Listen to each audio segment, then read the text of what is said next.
Welcome everybody to the Rally Cry podcast. I am your host, Angel, and you are here because you want to learn, you want to grow, and just bring people together, right? I am having the honor of having such great guests come on, and yes, we have a guest today. We've been on a roll this year having guests on, and I've been going into rooms where people love me, respect me, and accept me, and to put myself in a potential to grow. And here we're gonna grow. We have a great awesome guest here today. Will, you was here yesterday. We had a little housewarming. It was with friends and stuff, so that was pretty dope.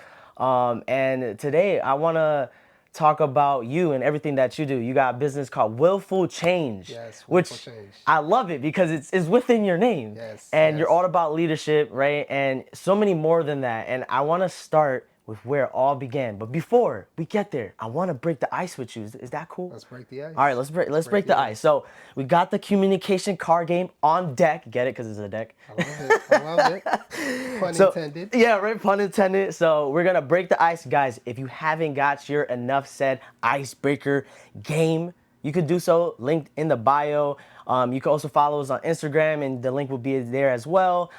It's on pre-order right now, and we sold out. So 100 of them was gone because you guys love it, and we're gonna be getting another batch of 300. So there's gonna be plenty of everybody, and these are great for, what is it, sock warmers? You know, put in the sock and Sure, stuff. why I not? don't know if they call Stocking it stuffers. Yeah, stocking Stocking stuffer. There you go. stuffers. That's a sock warmer. What is this? I mean, my feet are pretty warm with these socks right here. So, all right. So I'm a destine you is what I call it. So I'm just gonna put out the deck and you pick a card. Any card. Any Pick a card. Any card. What does it say? What we got here? What book has had a lasting impact on you? Wow, that's pretty easy. All right, let's hear it. I need books, Yeah, that's pretty easy. So the book that had the most lasting impact on me was Everyone Communicates, Few Connect by John C. Maxwell. I feel like I've heard of the author. Yeah. Yeah. What is one thing you grabbed from that book that you could be like, yeah, that was a good one? That communication isn't merely speaking with someone, but it's making a genuine and lasting connection. Enough said. Love it. Yeah, I say the book that had a lasting impact on me is Think Like a Monk.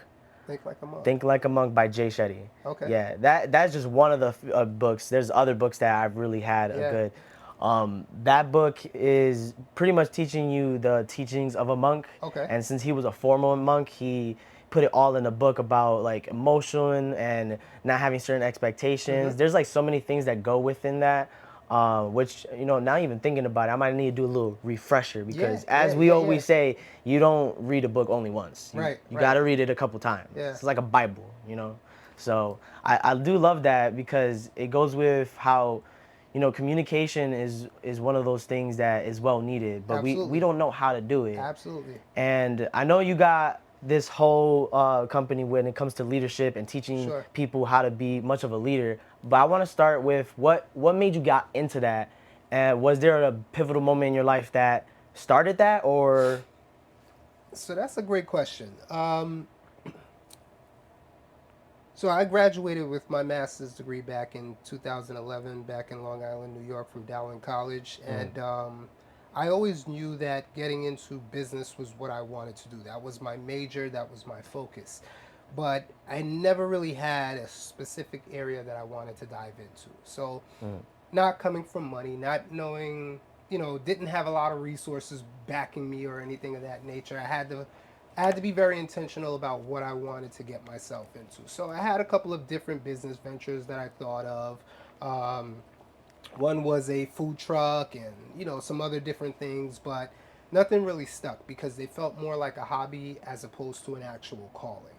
So it wasn't until about right around the pandemic, because where I was previously working, during that time when the whole world shut down and everyone was asked to kind of work remotely or work from home, that was kind of a blessing in disguise. Not to say that what happened during the pandemic was a blessing, but there were still some pockets of where I personally felt God was presenting some opportunities there.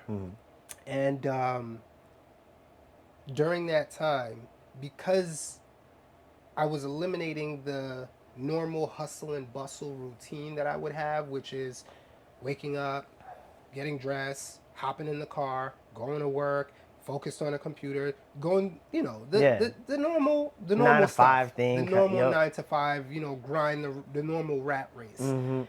But because I didn't have to do that anymore, I was literally just waking up, go downstairs in my bathrobe, and I'm sitting in front of a computer to do what I have to do. It gave me an opportunity to have extra time for reflection. Mm. Because if we're not still in different points of our life, we miss opportunities of when little nuggets are being dropped. Right. So because I had that moment in that time to really stop and reflect, I started doing some deeper introspection within myself. And like anybody who's an entrepreneur, you have multiple sleepless nights where you're constantly thinking, what can I do? What's my lasting impression that I'm going to make on this world? And that's what I had in my mind.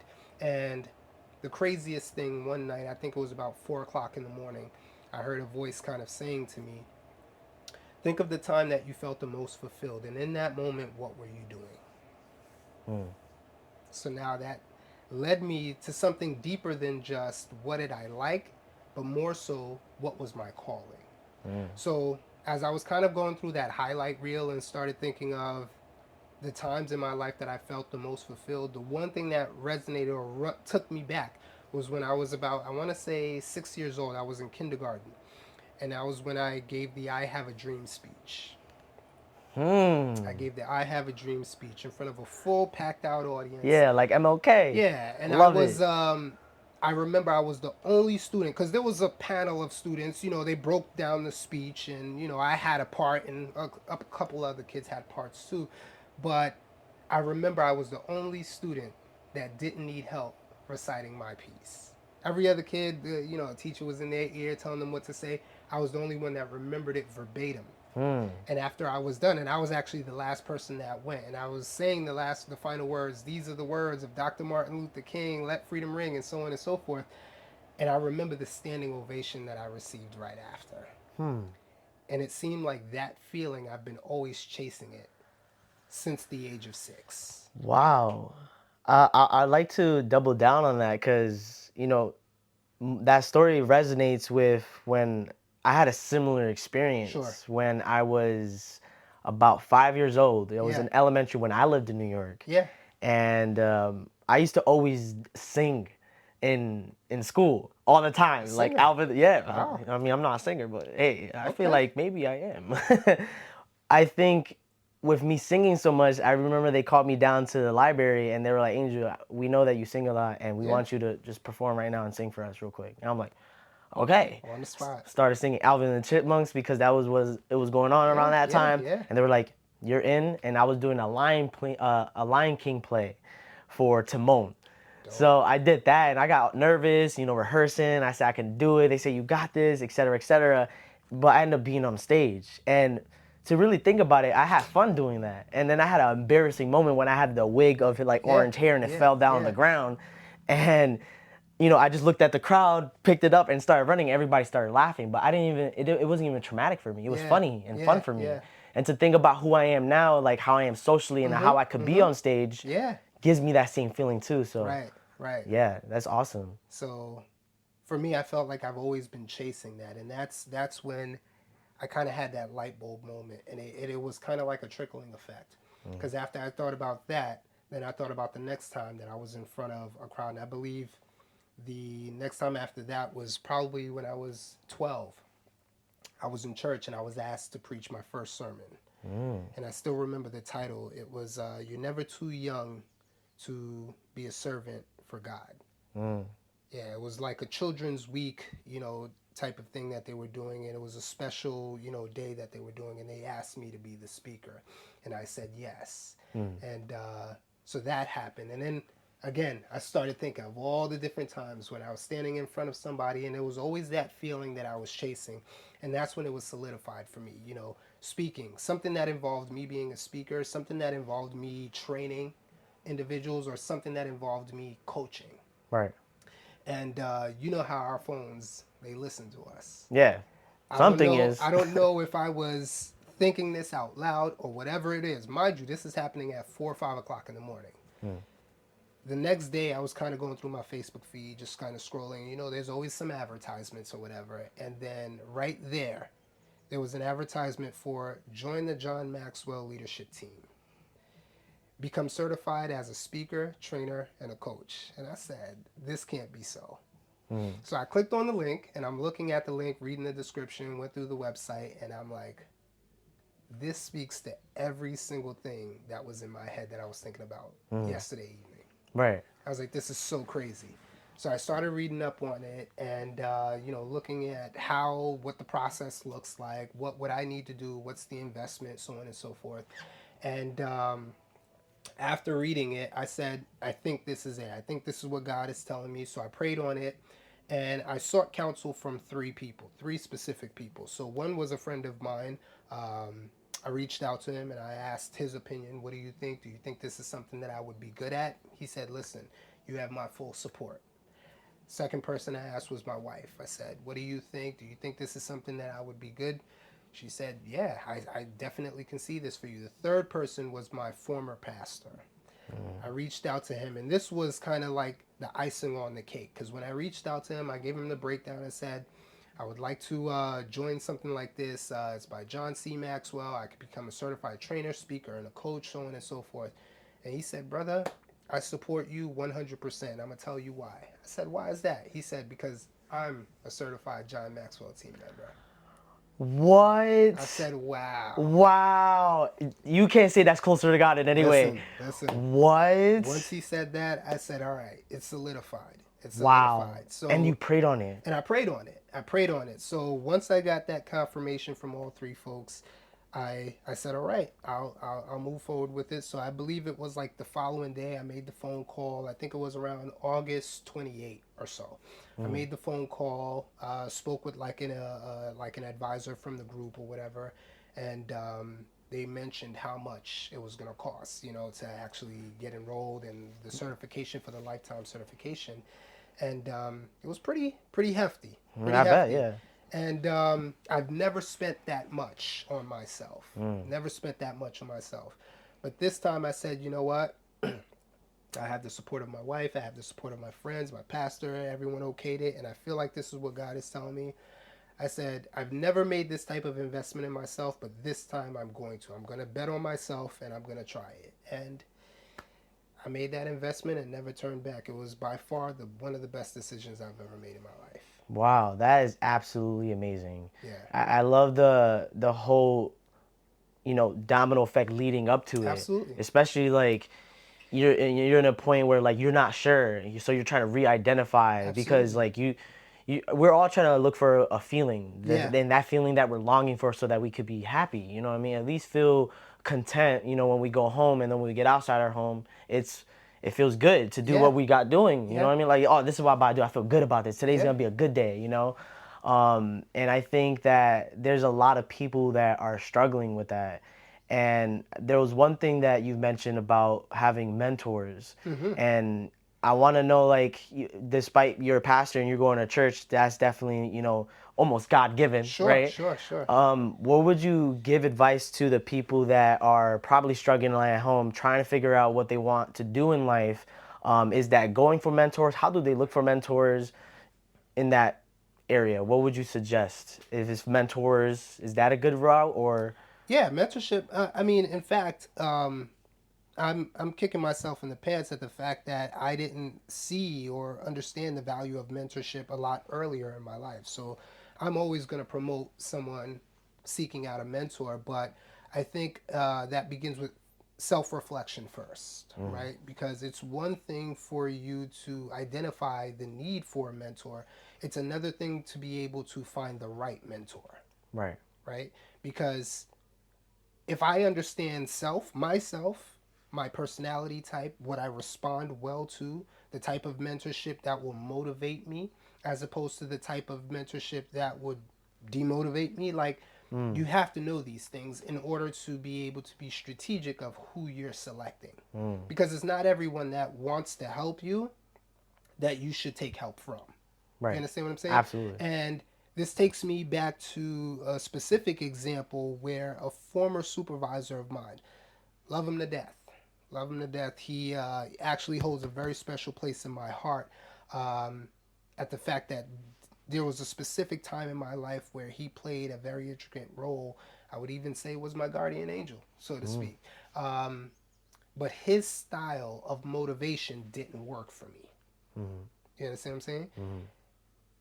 And a person can have, because a mentor is someone who, in a sense, has influence over you. Right.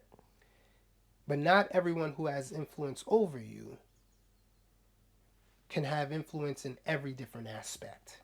Totally agree. Because there were times where, because the position that I held that he was my supervisor for was a sales position.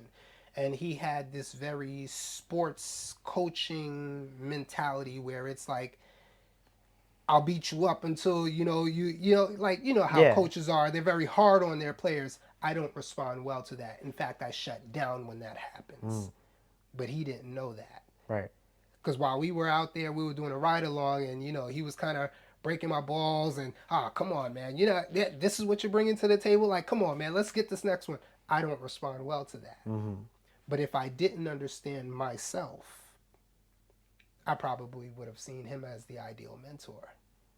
That's so true. Find myself stagnant because because the connection is wrong. Does that make sense? Absolutely. I think I won't even go deeper than that because, of course, people may be like, okay, yeah, I need to get to know myself and I need to, self-reflect. Is there any questions that you can ask yourself that other people that are listening, they can ask to do that form of self-reflection? Because I think that's also a hard part, right? Like figuring out, a lot of times when we're going through something, we look for someone else to help us get out of a hole. But usually we have to get ourselves out of that hole. And then from there, then that's we can find, metaphorically speaking, a car to hop in and get in and go where you got to go. What would you say is that question that you can ask yourself for self-reflection? I would say for me personally, the first question you could ask yourself is, where are you going?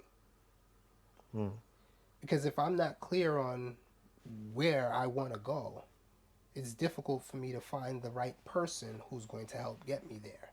Right. Because once I have a focal point, I can start assessing what are the steps that I need in order to get there. Right. Right? So it's starting out with a vision, right?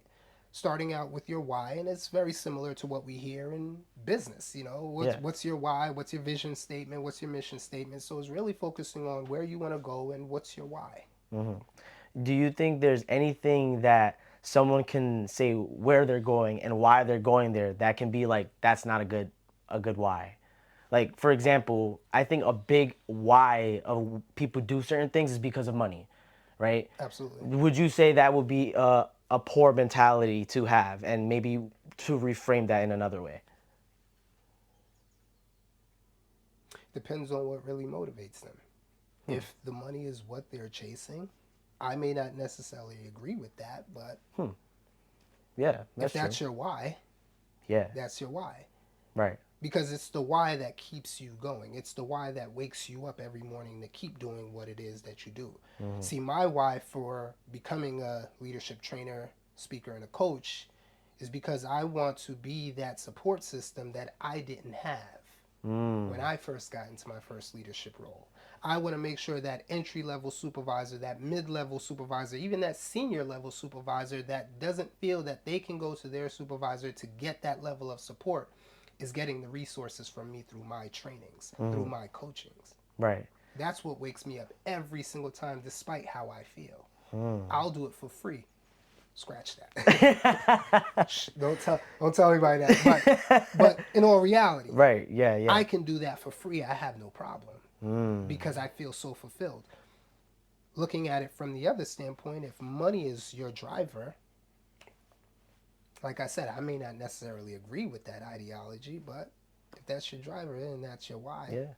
If it gets the spark going, then cool. Hopefully, I support it. Hopefully, that's what leads you to that goal. As long as it's genuine and it's your truth in that moment. Right. Because it might change. That is true. It might change. See, willful change. There you see. Come on now. I love that because I think that's a good way to put it. Right. I think when it comes to goals, we think that they may never change. And like I am a pure example of my whole goal changing, right? Going from building construction, Yeah. finishing with, only 2 classes left that semester, and then I double majored that same semester for Sure. an extra year to go into psychology. And now, have the podcast, have this whole business with the card game, something I've never would have, thought. And Right. I think when it comes to trying to change those goals, I think people can also get stuck in that. And in that moment for you, like you was doing your, regular 9 to 5 kind of job, Sure. and you was going through that change, you know, and I know you mentioned about like, there was a moment when I was going for my mentorship, there was something that I was getting from the leadership thing. Sure. What would be that one thing you wish you did have that would have probably maybe accelerated you more or made you better? Someone that had a vested interest in me, a genuine vested interest in me. Because it seemed to me that my value was only based on what I was able to give them. Right. And most organizations operate like that. Wow. It's transactional. Yeah. I pay you for your time to grow my business or Right. grow my department. There's not really a vested interest in development. Yeah, like, and that's what leadership is. Yeah. It's developing the next person. You right. understand? With genuineness. That's it. Yep. And it's being okay with developing that person, even if that person is going to elevate to a position higher than you one day. Yes. Are you okay with that? Wow. See, Do you understand what I'm saying? That's leadership. I'm totally on board, man. I totally agree. Like with the housewarming that we had yesterday, that's like kind of where I was going with, like, to just grow, right, together. Like let me just, like, how's your day? You know what I That's mean? it. Like that's how we grow, and that kind of understanding and genuineness of getting just to know you. Absolutely. When I can get to know you, right, that goes back to like the self-reflection part before you get a mentor, right? Yeah. If I can reflect with you Yeah, about yeah. how you are doing, Yeah. I can help you out with what you're doing with your business too. Right. Because usually your business is just an extension of you. Right. Right? Like think about your business as, like, for example, I love communicating. I love people. It's surprisingly still to me that's who I am. Right. Right. I love communicating. I'm very outgoing. People tell me that, and I'm like, wow, I guess that's who I am. Even Yeah. you could tell me that yesterday and today, I'm like, damn, that is who I am. Like, Yeah. I still get surprised about that, and I think it's one of those things where I had a meeting with someone for like marketing because I'm trying to obviously get everything up and Absolutely. rolling, and every time when I have a conversation with some, I think about if they check on me. Like, how's your day? And try to get to talk to me. Right. Not talk with me about business. Right. Talk to me. Right. And because when I'm growing, I want to grow with the right people. Right. Right? Of course, there might be some hiccups, right? People are not perfect. I'm not looking for perfect people, but I'm looking for people that are genuine. Right. Right? Not people that are just looking at one side of things, but that are able to look at the other side and be like, Right. oh, let's put this away. Oh, how you doing? You okay, man? I know Right. this happened with you. Let's check in with that, man. Let's put the books away right Yeah. now. Let's stop talking about money. Let me get to know you. And that's so important. So I love that you say that. It's really emphasizing that human element. Yeah. Right? Is bringing that back and putting that in the forefront. I remember there was a colleague of mine. I used to work with her and with my former employer. And before any meeting that would start, she would always ask, did everyone hydrate today? Because the way these organizations are structured, these departments are structured, it's like meeting after meeting after meeting. You got folks that are starting meetings first thing in the morning, 8 o'clock. Sharp. And they've already had 6, mind you, it's only 12 noon. Wow. 6 meetings. That's a lot. And it's only 12 noon. That means you still have 4 more hours in the day. You probably burnt out. So how don't you start that conversation with, did everyone eat? Is everyone hydrated? Check on that person's mental status, because they're obviously running on autopilot. Mm-hmm. So it's bringing back that human element, and that's what personally I felt was missing. I didn't feel that there was a vested interest in my development. They saw me as talent. Wow. That's pretty deep because I think when I'm out and about, I kind of have that in the back burner of my mind. Yeah. Like, I want people to see me for me, Right. right? Yeah, I got the podcast and all these other things, and I've had people, come up to me about that. But I think the most important thing is seeing me for me and how I went and did this, Sure. rather than Sure. what I'm doing with Sure. it, Sure. about how I went and did it. Right. Because it's crazy the fact that I started it as many times as I'm grateful to mention, you know, it comes from a very down point in my life where, Right. I didn't know what to do and Right. I had to restructure my whole thing. I had to rethink, reflect, and be like, do I want to do this? And Yeah. is this something that I want to do? Why do I want to do it? And maybe a little bit of it was still not knowing, Sure. but the not knowing was still me wanting to know, Sure. you know? And I think that's what led me here, Yeah. right? To be able to have guests come on, people like yourself, and just be a genuine conversation. Like, let me get to know you. Like, I know we've had our conversations like prior from last night, but also like when we went and met at a cafe and we were Sure. talking Sure. Sure. there, but it's still one of those things where like there's still so much more that a conversation can lead into because Absolutely. someone's story is so big. Absolutely. And man, it's crazy. Like, I don't know what's going on, but I think the more that we get into the world of technology, especially, Sure. we're losing that kind of genuinity and connection. That's a whole nother conversation. I know it sure is, you That's know a what I'm whole saying? nother conversation. So I wanted to ask about, with all that in mind of what you wish you had more of in the moment of starting, what is some things that are you bringing to the table with your business, Willful Change, as being a leadership coach and all these things? What is something that you first start with, or what do you talk about when it comes to, leadership empowerment? Okay. Are you speaking in terms of the initial phases of bringing a new client on, or are you talking more so when I'm in the actual training pieces of it? When you're in the actual piece, The we actual can, training piece. yeah, So I'll, to preface, yeah, to get to that, my business model focuses on doing a deeply rooted assessment. So we willful change, and I use the word we because I don't see myself as an individual. I see it as a corporation that's going to build. So I'm speaking that of into course. There existence. we go. Amen. Even though I'm a solopreneur right now, but I'm speaking it into It existence that it will be. You understand what I'm sure saying? will. But we pride ourselves on providing customized, tailored approaches for our clients. So the aspects that we're bringing in terms of leadership is based on the culture that they've identified that they wanted to see for themselves, right? So some of those key aspects that we bring in there really highlights certain things of communication being number one, integrity, influence, right? And really focusing on servant leadership as opposed to different forms of leadership like your autocratic or maybe your authoritative type of leaders where it's do as I say, not as I do type of deal. You know what I mean?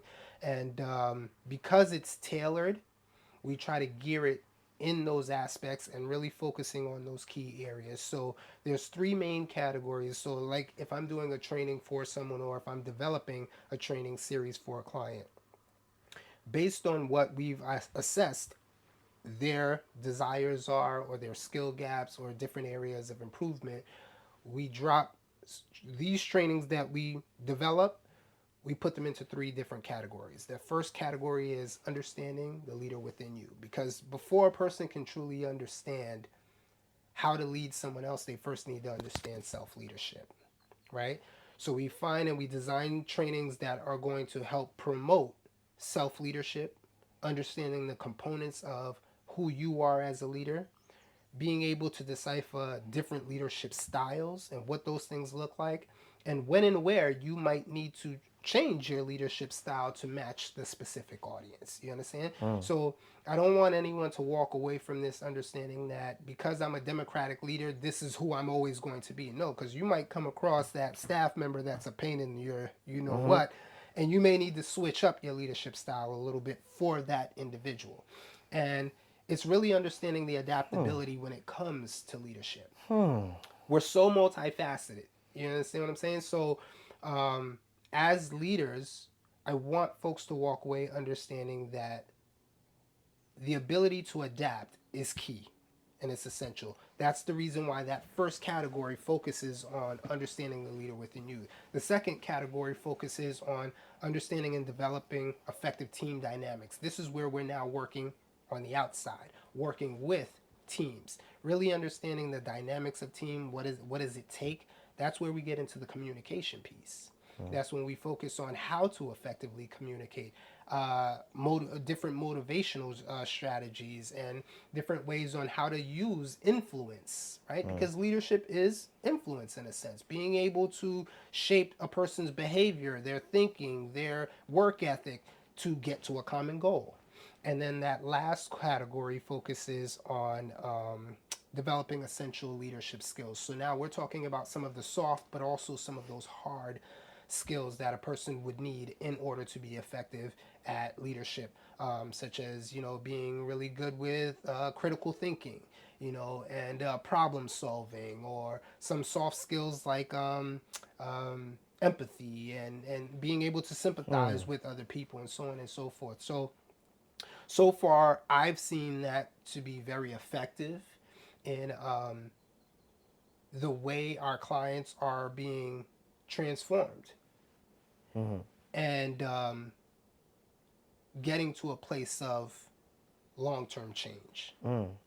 I love that. By the way, I like when you went like this because you show it to the camera. Come on, like you got the he got his merch on the Rubik's cube. So when he was going like this, I was like, oh, I see what you're doing there. The transform like a Rubik's cube. There's a story behind that too. That logo. You're gonna have to start with that now. I had a question, but since you brought it up, please tell us. Rubik's cube. What is this? So most people will jump right off the top and say, "Oh, it's a Rubik's cube. Like, how does that work?" But just to kind of give you some backstory, so the name Willful Change. Now, I always knew that when I wanted to start a business, and I wanted the name of the business to have my name incorporated in some way, shape, or form. So I thought of various different names, and it didn't really stick to me. So one of the things that I did was I looked up what my name meant. So my full name is Willbert, and I typically just go by Will. So Willbert, when I looked up the definition of that name, in one source, I found it meant bright will. In another source, I found out that it meant willful and smart. Now, the adjective willful stood out to me. Yeah. It really stood out to me. So I went a little bit deeper into looking up what that word means. Now, believe it or not, the word willful actually has more of a negative connotation to it. Really? Because the word willful means deliberate and intentional. But it's mostly used like if you say, oh, this child is willfully disobedient.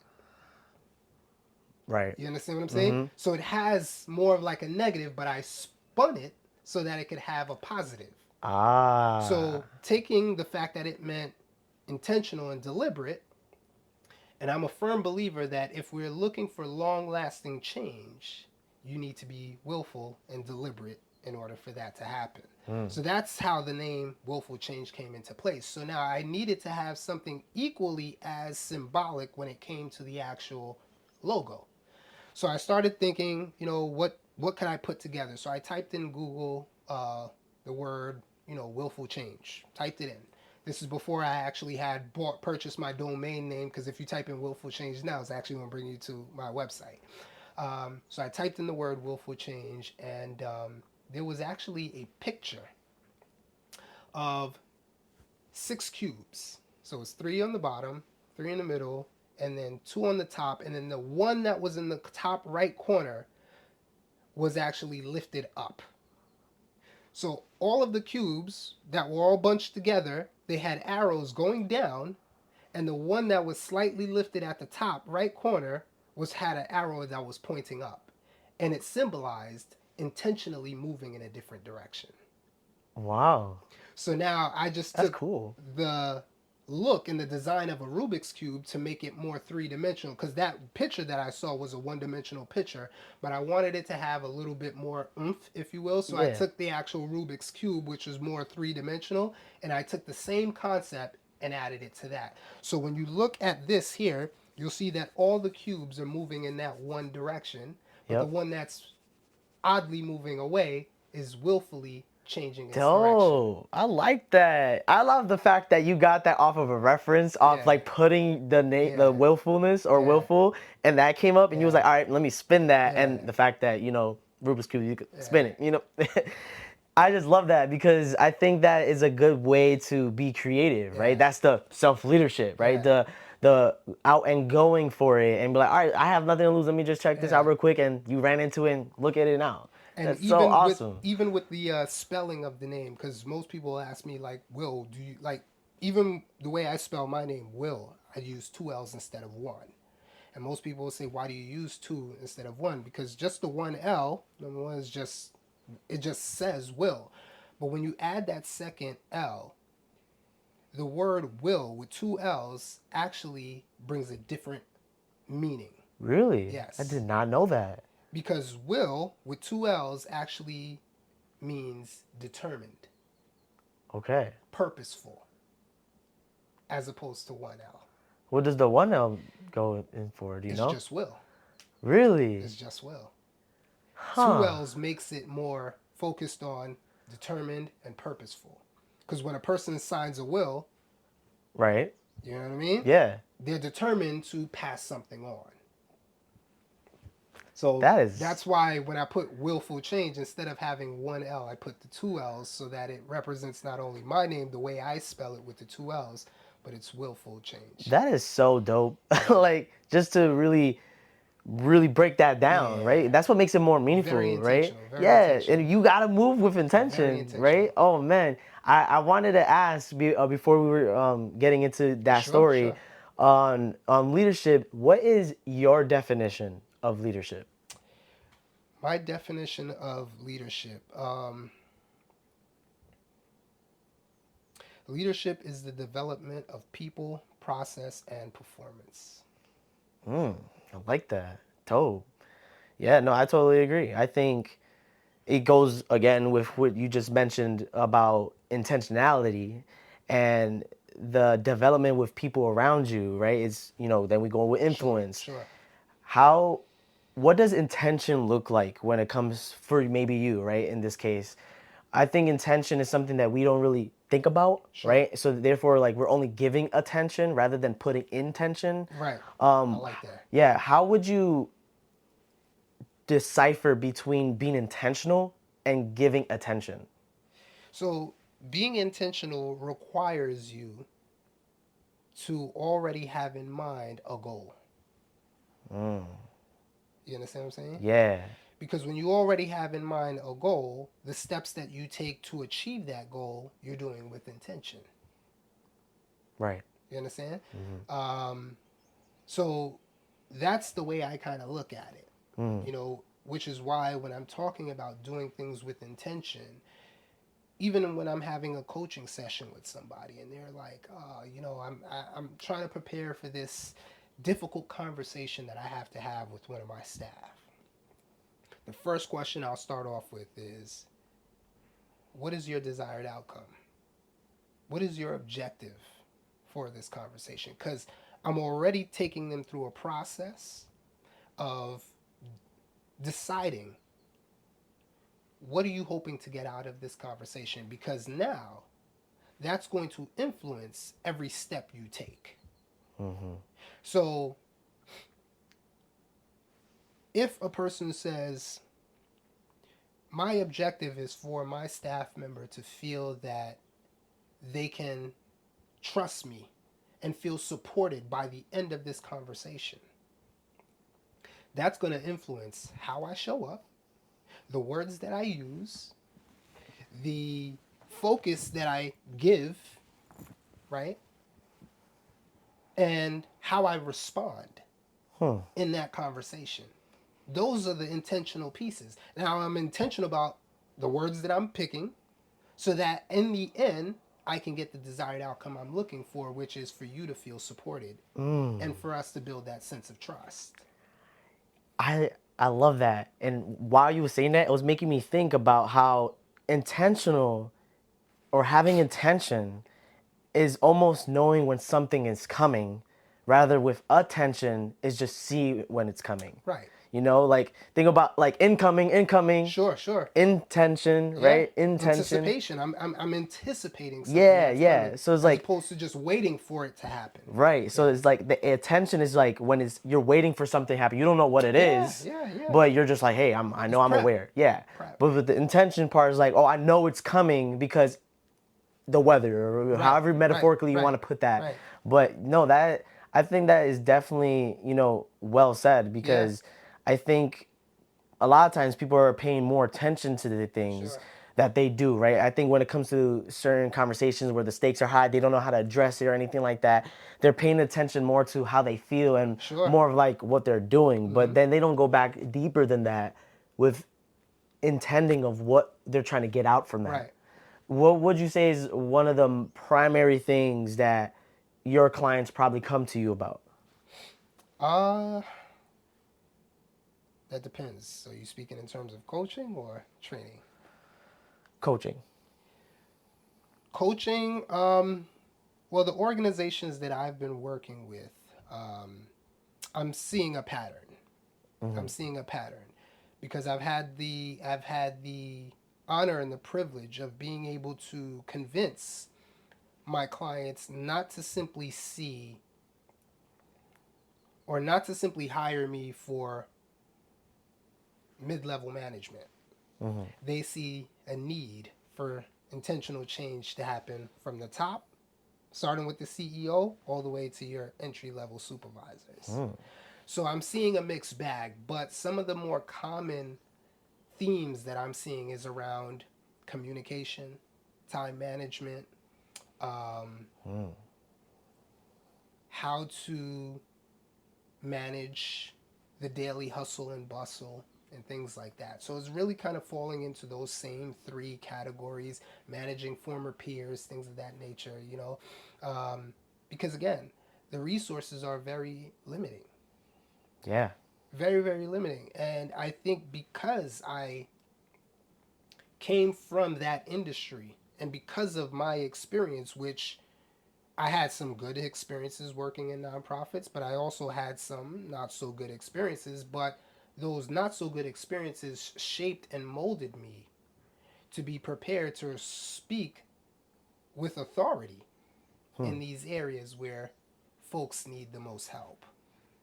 Because the types of trainings and stuff that I'm putting out right now, and that's not to speak negatively about any other training Right. aspects out there, but I personally feel what gives me that value proposition in a sense is that in my trainings I make it very interactive, but I also inject myself into the training. So as I'm sharing with you principles or best practices, I'm sharing how that applied to me. And how when I didn't have it, this is what happened, and when I now have it, this is what happened. Right. You understand what I'm saying? Yeah. So I'm able to share with them different ways and strategies because I went through that. Right. It's like showing you what to be able to teach. I'm sure you have to show them what is not appropriate to what is appropriate because that's the only way that people are really able to decipher, right? That's how we know what's good and bad, right? When we see both, and that gives us balance. And it makes it a reality. It makes it a reality for them. Yeah, they like can authentic. Relate. Yeah, it's authentic. They can relate to it, right? Because they hear and they see someone. Because oftentimes people will just tell you this is what you need to do in a training. Right. You ever go to a training and they tell you, okay, you got to change this, you got to change that, you got to do this, but they don't tell you how. Exactly. They do that in schools too. They tell kids to pay attention, but don't show them how to. They don't show you how. Yep. Under what think of the different circumstances, because And nowadays, when you put the social justice aspect into it, you know everyone's experience is going to be tailored differently because of, you know, how they identify and different, you know, aspects of their life that has shaped and molded their experience or how they experience life. When you're able to bring those experiences in and use them as examples and align that with the how, now it makes the what doable. Mm-hmm. Make sense? Totally agree. Yeah. It makes the what doable. So when I'm telling you, you need to kind of go through this thinking process in order to solve complex problems. When I'm able to put my story of how I had a complex problem and this is what I did, now it's relatable and now you're able to apply. Make Totally. sense? Absolutely. Yeah. Yeah. No, I hope everybody is, getting, these are all gems right now, right? We're even getting the inside of like how he grew his business and how it just came from his willful change, right? The fact that his name is Will. So There that's you even go. more There you wholesome. I go. love There you go. it. I think, we have some listeners here that, some of them may have businesses, Sure. and then some of them don't have businesses. So going from much of what you've mentioned, it sounds like you have some clients that you work with, like CEOs, and they Sure. have these Sure. big Sure. businesses that going on with like many people in the workplace.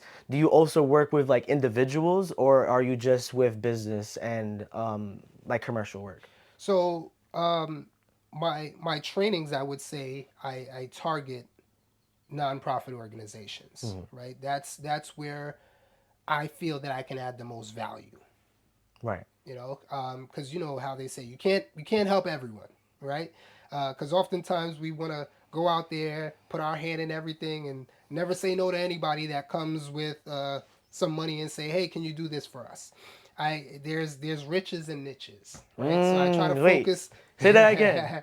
There's riches and niches. Love that. So I try to focus my energy with the clientele that I feel that I can add the most value. So my training, right, which happens to be just one of my service lines, I focus that more towards my nonprofit organizations, right, because I can speak to that. I have experience in those realms.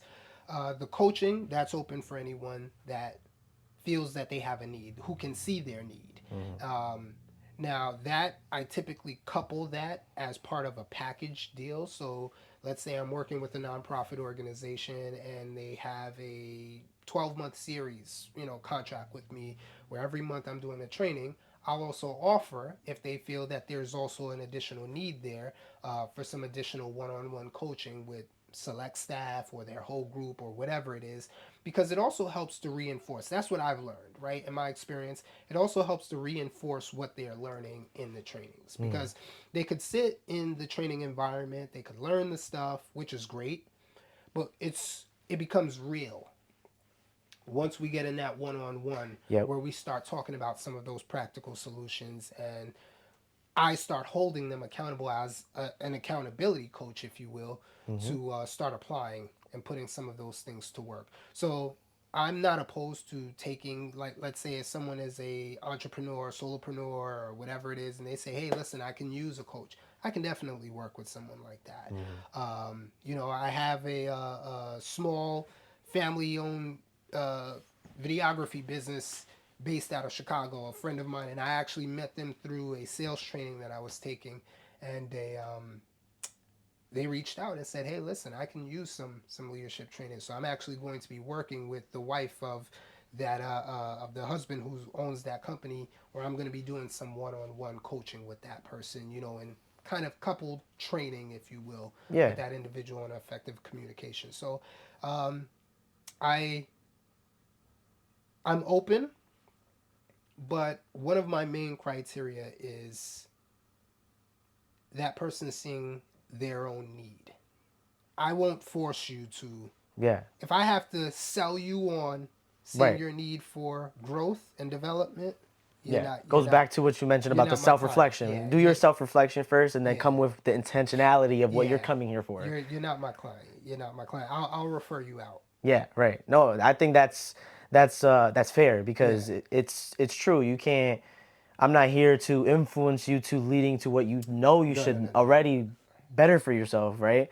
And I think with being a leadership coach and teaching people how to be much of a leader, it comes with a lot of things Absolutely. like what you mentioned, empathy, a little bit of Integrity. nurturing, right? Yeah, yeah, Integrity, yeah. humbleness, Yeah, right? yeah. And I think it takes a lot of work, right? It's one of those things that you keep on building, especially as a man as well. Absolutely. And it's one of those things that you get while you're with people, right? When you have Absolutely. people together, you find out how to be more of a leader with people, not really by Absolutely. yourself. So I Absolutely. love that. And Yeah. I learned a lot of these things along the way. In fact, and for those that might be around on January 14th of next year, I'm actually going to be the keynote speaker for the YPS leadership luncheon.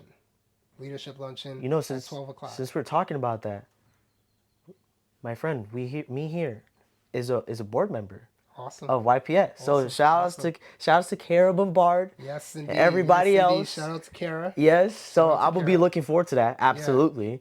But yeah, it was about last week. I think this week that just passed. Sure. That I went for a little lunch and we talked about it and get updates so I can know the gist of what they're doing right now. Sure. We got SantaCon this Yeah. coming Yeah. week, Yeah. this Thursday. And yeah, they voted me in. They said that they're willing to have me, so I'll be part of the events committee as a board Awesome. member. So Awesome. yeah, Awesome. no, Awesome. I'm excited. I want to end with because as we were recording, it's December. It might be in January where this gets put in. I want to ask, what is something that you're looking forward with your business, Willful Change? Is there anything that you're looking forward to intentionally, or anything that's coming up? Growth. Growth. Because internally we're consistently growing. Right. Um, I to keep myself fresh in the development of trainings because I put out a new training every month. Every month. So Dope. it's just like a And that's on your well-oiled website. machine.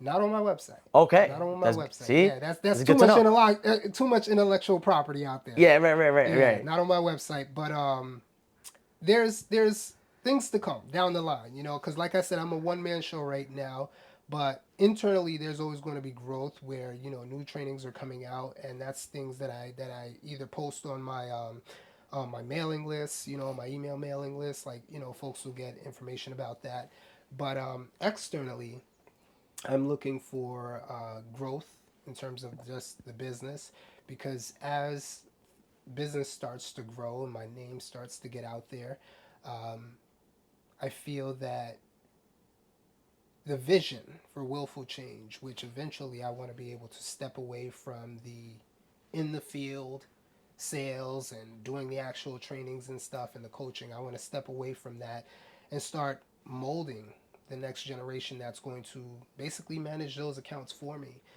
so that I can focus on the development of the actual business and growing it in different areas of Massachusetts as a whole, Dope. New England as a whole, United States as a whole, Right. and perhaps one day internationally. Hey, like I always say, the sky is not our limit. It's our point of view. Yeah, I love it. I Yeah. love it. Yeah. No, I think it's like generational change Yeah. and being able to go as far as you can. Why not? Why would you Absolutely. want to put a cap Absolutely. at your bottle? You know what I Absolutely. mean? Leave the cap open and just keep going. I think I can definitely double down on that.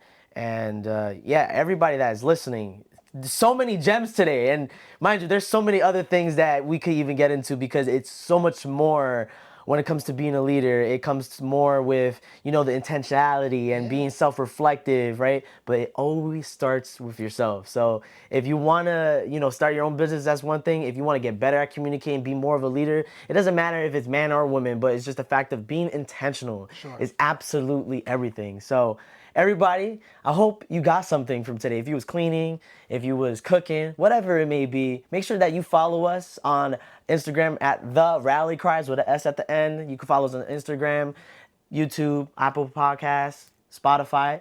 We're everywhere, and we're going to keep on going up. And it was absolutely a pleasure for you coming on, Will. Appreciate Is you. there anything you want to say before we go? Um, just be intentional. Be intentional. If you have a vision in mind, you have a goal that you're trying to achieve, um, 2025 is around the corner. Be intentional. Take willful action. I'll see you on the other side. Enough said. Until next time, y'all be easy. Peace.